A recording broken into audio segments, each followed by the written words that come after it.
Our next speaker will be Dr. Alicia Jackson, co-founder and CTO of Drawbridge, a new medical technology company that combines the science of chemistry with the fundamentals of logistics to deliver the right medical tests at the right time anywhere in the world. Previously, she worked at DARPA, the Pentagon's Center for Disruptive Technology Incubation, where she launched and served as deputy director of the biotech office, and there oversaw projects such as the refinement of brain-machine interfaces and technology that could enable the acquisition of instantaneous immunity to disease.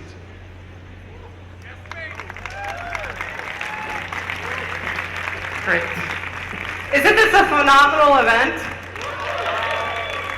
Here we are at the home of Stark Industries, where superheroes are made. Ever since I was little, I wanted to be Superwoman. In fact, I am Superwoman as far as I'm concerned. Who of you think that you are superheroes? So at least 1% of you are. For real. We'll go into that. So one of the mysteries of life I've always wanted to solve is, do we have superpowers? What are those superpowers? And can we engineer our own superpowers? So when the Human Genome Project started over a decade ago, we began sequencing millions of individuals, looking for those genetic mutations that make us susceptible for disease. And something amazing happened during this process. We also found genetic mutations that make us susceptible to having superpowers. So among us, there are those people who can summit Mount Everest without an oxygen tank, or people who have unbreakable bones, or who don't need to sleep. They only need 3 or 4 hours a night. And even those people who are immune to HIV. That's a superpower. And there are many more. In fact, there is now a company that will enable you to find out, are you a superhero? And what is your superpower for $29? Who is the youngest superhero here tonight? No one? Any takers? Oh! Please pass to the superheroes. But there's a challenge with this. You have to be born with this superpower. And that's not enough. I want to be able to engineer my superpower. I want to be able to sleep 4 hours a night. How do we do that? And up till only about 3 years ago, it was nearly impossible, until we discovered CRISPR. Clustered, randomly interspersed palindromic repeats, CRISPR.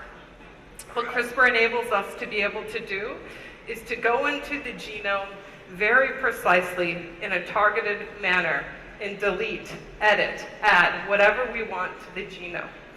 And it's incredibly powerful, because a tool like this in human hands doesn't enable us to just, for example, cure a genetic disease.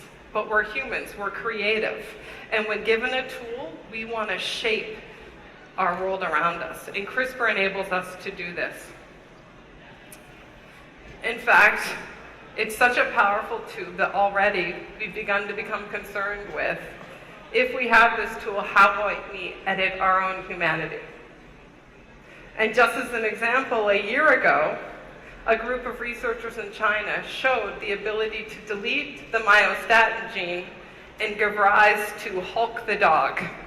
These are the same breed of dog, just the one on the left is missing a gene, and it becomes the Hulk.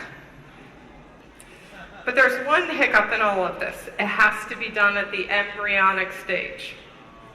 The fate has to be determined at the embryo. So if we were to imbue an organism with any sort of superhuman trait, we have to choose now. And so there are traits we could all say, sure, we'd love to give to our children. We'd love to be able to prevent any sort of disease from occurring. We'd love to give them perfect vision, perfect pitch, make them intelligent. But there are many traits which we may not want to give our children. I wouldn't want to give a 16-year-old risk-taking, but that's a phenomenal thing to have when you're 30 and you want to do a startup. 6 fingers? Maybe not, unless you want to be a pitcher. Now, I want to make sure that I'm clear here and calibrate you all. We're bordering the line between science and science fiction. We do have correlation between what genetic code leads to what traits, but it's tenuous and it's developing over time. So we might want to give these traits to our children, but there's still some uncertainty and we don't understand the interactions. So we want some sort of genetic choice. We want the ability to start to imbue traits, but the ability to turn them on when we want them to and turn them off when we don't. And in a very near future, we can begin to think about actually having this super marketplace. So as we learn more about what genetic code leads to what superpowers, you can imagine a world in which we actually get to pick and choose. I want this superhero trait, or I want the latest cold tolerance code that's out there. And you can imagine all the issues that that's going to raise.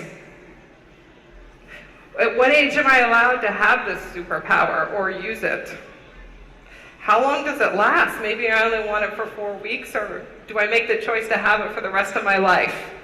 And then I leave the column with the cost blank, because that's a societal question to answer. But I don't think that this is unreal. I do think that this is a near future when you will have the choice that goes beyond just what disease do I want to prevent to what trait do I want to enable. Now to close, what makes a hero? It's the transition from the normal to the super. And so there's another future we can imagine. All of us have 23 chromosomes. But we can imagine putting in chromosome 24. And chromosome 24 contains all the possible superpowers that we know of at that moment, but they're all turned off. And so at the point of conception, this chromosome 24 is added. And then you have a choice. You have a transition period, and you get to decide, what superpower do I want? What trait do I want to turn on? And this is the other possible future, when we can all enable ourselves to be superheroes. Thank you.